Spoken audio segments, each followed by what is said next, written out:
Mikä on kun ei taidot riitä, mikä on kun ei onnistu? Onko niin ettei niitä voi sieltä, mihin koskaan ei kylvetty?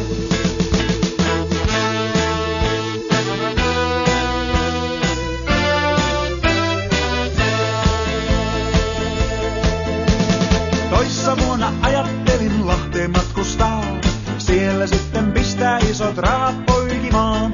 Ideahan toiminut ei alun perinkään, ja toteutus jäi kesken kun jäi muuta miettimään.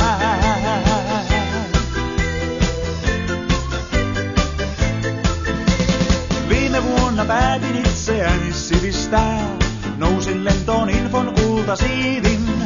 No helmikuussa täytyi kurssikirjat hävittää, en jaksanutkaan perehtyä niihin. Mikä on kun ei taidot riitä, mikä on kun ei onnistu?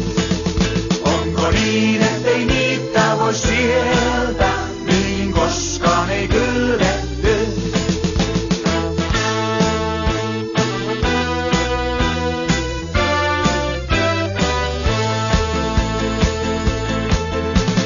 Viime viikon vietin enimmäkseen kotona, asioita hissukseen mä mietin.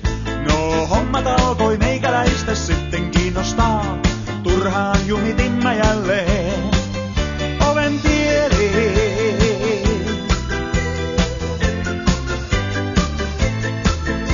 Jos kehittymään ihmistä ei suunniteltukaan, ja edistys on sanahelinää, niin silloin liityt meihin, otat kaiken rennommin, et miettimään.